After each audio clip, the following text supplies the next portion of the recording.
magandang araw mga kasari-sari. Ito na naman ang inyong palawenyang tindera, si Ate Tintin. At for today's video mga kasari, alam ko malaki ang maitutulong nito sa mga nag-uumpisa pa lang, kauumpisa pa lang at nagbabalak mag-umpisa ng kanilang tindahan mga kasari.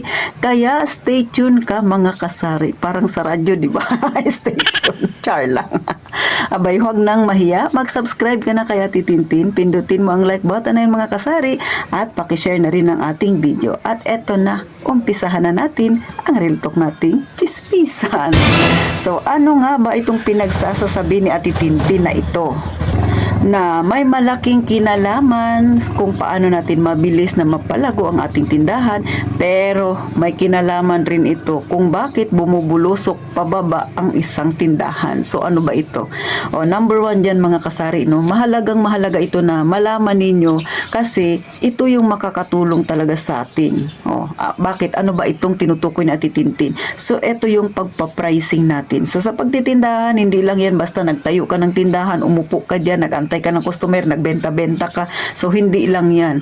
Dapat matutunan mo rin yung tamang pagpa-pricing. Importante ang pagpa-pricing mga kasari kasi dyan nakasalalay kung aangat ang iyong negosyo. O baka may magsabi, madali lang naman Ate Tintin mag-pricing. Yes, madali po. Pero pagka hindi ka ganon kagaling sa pagpipresyo, mga kasari, mauubusan ka ng customer. Bakit? Paano kung overpricing ka sa iyong mga paninda? Kasi naghahangad ka lagi na malaki ang kita. Wag mong sabihin hindi nangyayari yan. Totoo yan. Kasi alam ko sa lugar ninyo may kilala rin kayong tindahan na overpricing. Kaya nga hindi ka doon nabili sisi nung wala ka pang tindahan. So mga kasari, no, ang mga mamimili natin, masipag yan sila maghanap ng tindahang mura. Tama ba? Kasi ikaw, yun din naman yung nasa isip mo. Pag-uutusan yung mga anak nila, doon ka sa kabilang tindahan, mura doon yung ganito. So, alam natin yan kasi nagdaan din tayo nung wala pa tayong tindahan. Nagdaan din tayo sa ganyang mga isipin mga kasari. Kaya, kapag ikaw ay may tindahan, yan ang lagi mong iisipin. Ito ba yung ipipresyo ko ay sakto lang kaya ito? Tama kaya ito? Ito ba ay win-win situation? Bakit win-win situation? Kapag nagpresyo ka kasi ng sakto, dadami ang customer mo. Kapag nagpresyo ka ng sakto, marami ang tatangkilik sa tindahan mo, which is makakatulong yan para madali mong mapalago ang iyong tindahan, mga kasari. At kahit pa, sabihin natin na may tumal, ay magkakaroon ka pa rin ng kita. Kasi nga, syempre, may mga customer ka na kahit medyo malayo-layo ka na, mas pipiliin pa rin nilang bumili sa'yo kasi alam nila na sasakto ka lang magpresyo. Mga kasari. Kesa naman gusto mo malaki ang iyong kitain, di nagpresyo ka ngayon ng medyo mataas. So kapag nalaman ni customer na mataas ka magpresyo, hindi yan sa'yo bibili. At kung bibili man yan sa'yo, yung bibilhin na lang nila sa'yo, yung alam nilang paninda, nakaparehas mo ang presyo doon sa kabila. So ganun yung mga customer, mga kasari. Alam mo, yung mga customer ngayon, matatalino na rin yan. Gusto nila yan, maghanap sila ng tindahan na syempre, swak na swak sa kanilang bulsa. Alam naman natin mga kasari na mahirap talaga ang buhay. Kaya nga tayong mga may tindahan dapat nasa sa tamang pagpipresyo tayo para win-win situation at hindi ka rin malugi. Kasi mga kasari, pagka nawalan ka ng customer, madali yung mga paninda mo, lalo na may mga expiration yan. So sa atin din ang balik niyan. Ibig sabihin, marami kang ma-expired na paninda kasi hindi na yan mabenta kasi nga kumukunti na ang tao na tumatangkilik sa'yo. So ganyan po ka-importante ang pagkakaroon ng tamang kaalaman sa pagpipresyo mga kasari.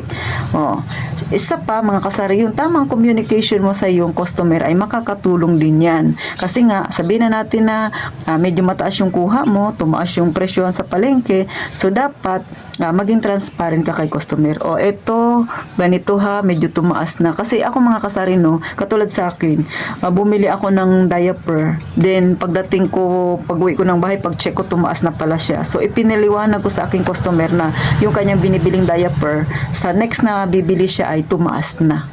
Nagtanong si customer, bakit ate? Sabi ko kasi medyo tumaas na siya. So, need ko na rin tumaas. So, hindi pa ako tumataas, pero pinapaalam ko na sa kanila na medyo tumaas yung aking ganitong paninda kasi tumaas din yung aking bili. So, dapat alam ni customer, malayo pa nag-aabiso ka na. Kasi syempre, araw-araw kang namimili sa palengke, so, mas mas maganda kasi mayroon kayong usapan ng customer mo na ipapaliwanag mo sa kanya para hindi siya magulat na biglang tumaas yung kanyang palagi ang binibili sa'yo na item. Lalo na yung diaper. Syempre, matatandaan nila yan. Kung may anak sila, yun at yun pa rin talaga yung bibilhin nila. Kasi hindi naman isang ganun, malaki kaagad yung anak nila. So, ganun po mga kasari. Next, syempre mga kasari, no, ang isa sa kahalagahan ng pagpipresyo, kahit na marami ka pang kakumpetensya dyan, marami pa rin bibili sa'yo, marami ka pa rin magiging loyal na mga customer, mas pipiliin pa rin nila ang bumili sa'yo. Kasi nga, kilala ka nila na pag nagpresyo ka ay saktuhan ka, kumbaga hindi ka talaga as in mataas magpresyo. So, kapag natatak kasi yan sa isipan ng mga customer mo mga kasari, ay maganda yan. Kumbaga, alam nila na itong tindahan na to, hindi to masyadong nagtataas ng presyo eh. So, yun ang nasa isip nila. Kaya, dyan pa rin sila at dyan sa'yo bibili. Ikaw pa rin yung kanilang tatangkilikin. Kahit pa magsulputan ang maraming mga tindahan dyan sa inyo, ikaw pa rin ang kanilang pipiliin. O, di ba? Parang kanta lang.